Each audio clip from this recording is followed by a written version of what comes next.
Hello everyone, welcome back to my channel. If you're new here, hi, my name's Claire and this is Yoli.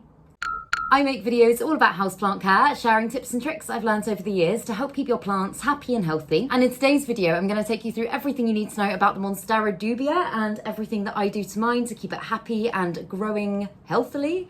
But yes, I really hope you enjoy it. I hope you find it useful. Let's get into it.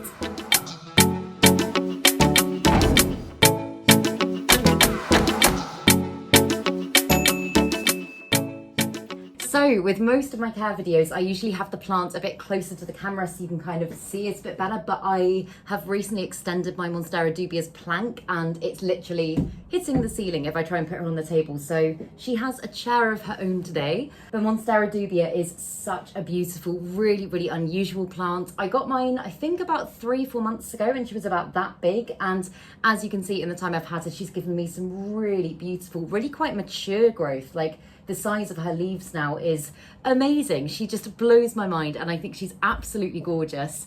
So I would say the most important thing, there's a few important things, but probably the first one is to make sure your Monstera Dubia's got something to climb, because if it doesn't have something to grip on and attach itself to, it's going to be quite shingly, the growth is going to be very small and you're never going to achieve the beautiful big leaves. So I've just got mine on a wooden plank and mine came on a wooden plank and she was already kind of outgrowing it. She was already tipping off the top of it. And so at first I decided to completely change out her plank, and this is actually an old piece of our shed roof that I just cleaned up and sterilised, and she seemed really happy on that. I did just have to peel her off the old plank very carefully, and I was quite worried about doing that because I wasn't sure if that was going to be the best thing for her, but she has gripped on, she has attached herself to the new plank, and as I say, in the last couple of weeks I have extended it so that now she can climb all the way up. Something that I found really useful to help her grip on and form a new root system on the plank was just to keep the plank fairly hydrated. I know some people do use moss poles for this reason, but I think so long as you're able to provide the plank some moisture, then it should be absolutely fine. I just personally spray my plank most days or every other day. I do also sometimes put a little cup at the top of the plank and kind of pin it to the wood, make a little hole in the bottom of the cup and then allow it to kind of drip down and hydrate the roots that way. But once you've got it on a plank or a pole and it's happy, the most important thing you want to take into consideration when you look for spots for your dubia is light, just because although they can survive in lower lighting conditions, they're probably going to become quite stretched, quite leggy. Their growth again is not going to be as big, and so the best kind of optimum lighting conditions for them are bright indirect lights, which if you look at the back wall where I'm filming here, you can see it's really bright but doesn't actually get that much direct sun. I'm filming this at about 5 o'clock in the evening, so this any sunlight that's coming in now is kind of gentle evening light, and that can be okay for these plants. The thing you just really have to watch out for is harsh midday sun, because that can scorch their leaves, burn them, mean that they're not going to be very happy at all. I know such a common misconception when people get plants sometimes is to just think the more light the better, and for certain plants such as the Monstera Dubia, if you do just give them loads and loads of light,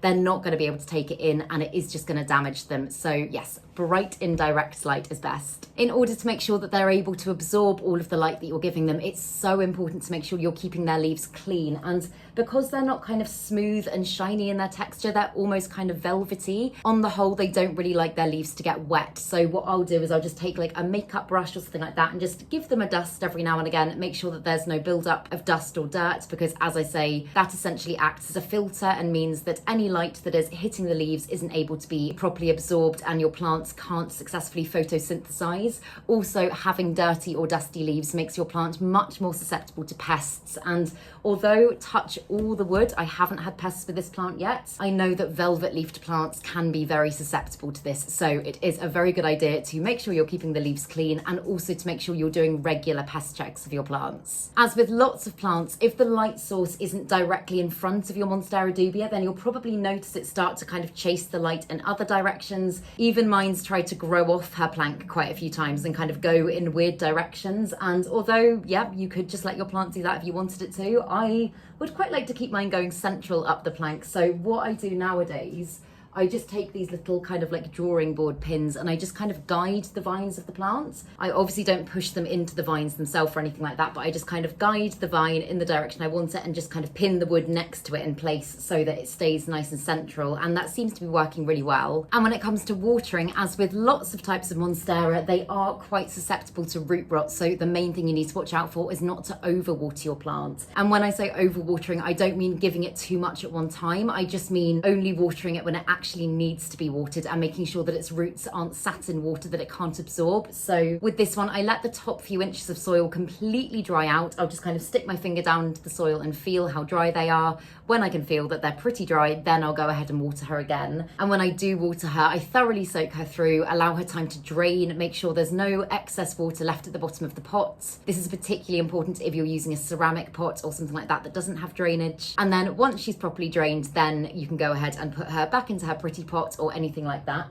But if you're ever in any doubt as to whether or not you should water, whether or not she's actually ready for a drink, then I would personally say wait a little while, because as I say, overwatering can lead to issues such as root rot, fungal disease, all these sorts of things that you really don't want to happen and can bring down your plant quite quickly. So if you're not quite sure, I would teeter on the less frequent side as opposed to too much. I've had quite a lot of questions from you guys in regards to the type of water that I use for this plant as well. I know some people have said that tap water doesn't seem to bode well for them.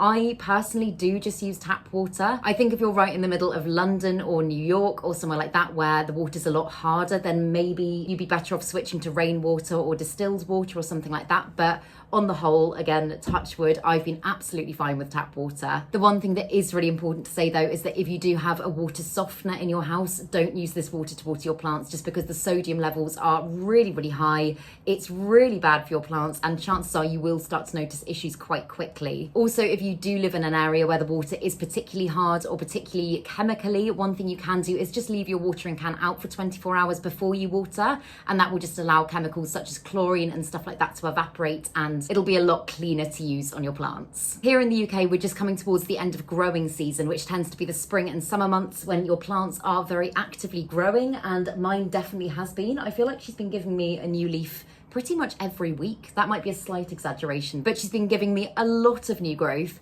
And during this time, in order to kind of help encourage and support that growth, it is such a good idea to also use a fertilizer with your watering routine. I personally use a fertilizer called Liquid Gold Leaf just because I get on so well with it. It's really hard to overdo it with that type of fertilizer, and I use it for all of my plants. It keeps them all really, really happy. So if you're able to get hold of Liquid Gold Leaf, I would highly recommend it. Not sponsored or anything. I love that fertilizer. I think it's absolutely awesome.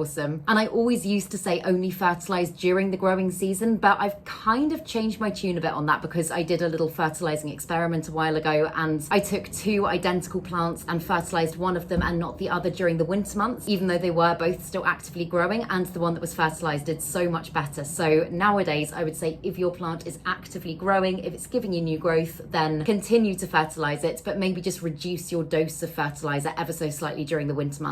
Another thing I say in pretty much all of my care videos, but if you've got a plant that you've never fertilized before and it might be in quite old soil and it's used to not having much nutrients, then just ease them into fertilizing quite gently instead of just going in with a full hit and thinking this is going to be the best possible thing for them, because sometimes if a plant's got very used to living in a low nutrient environment, going in with a big hit of nutrients can sometimes send them into shock and just be a little bit too much for them to deal with. So yeah, I would say start with a little bit less than it says on the bottle and just gradually build it up over time to make sure that your plant's happy. When it comes to temperature for this plant, they've got quite a wide range that they can tolerate. Anywhere between about 20 and 30 degrees is going to be absolutely fine for them, and they can cope with slightly lower drops in temperature at night as well. From what I've noticed in my time kind of getting to know this plant is that it does best in higher temperatures. Like over summer here in this room, it's got to kind of 27, 28 degrees most days at least, and this plant has just done amazingly. So I've said it before, but often combining higher temperatures and higher humidity levels is the best possible way to equal faster growth in your house plants, and I think this definitely applies to the Monstera Dubia. So if you're able to crank up the temperature slightly,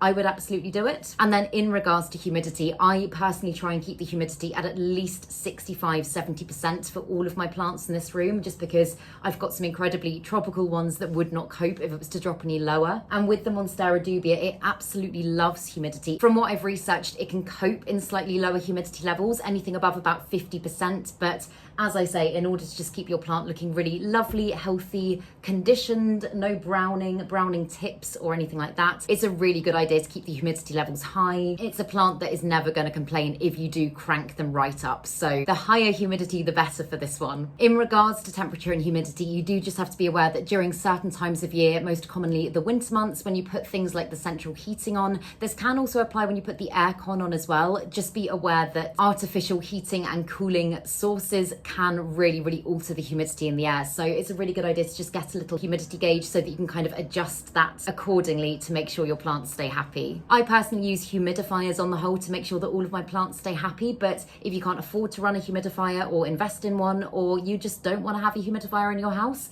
then some really great ways to kind of naturally raise the humidity are firstly grouping lots of plants together, because as plants transpire they release humidity and essentially act as a humidifier for each other. So grouping lots of plants together is a great one. Using pebble trays is another really effective way. They're basically just trays filled with pebbles and water that your plants sit on top of, and as the water evaporates it creates humidity for your plants.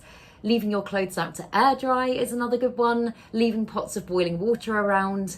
But in my experience, it is usually easier to just invest in a decent humidifier. I mentioned at the beginning of this video that I've recently extended my Monstera Dubia's plank, and I'm gonna just try and show you, if I can, how I did it. I don't know if there's a right way or a wrong way, but it seems to have worked pretty well.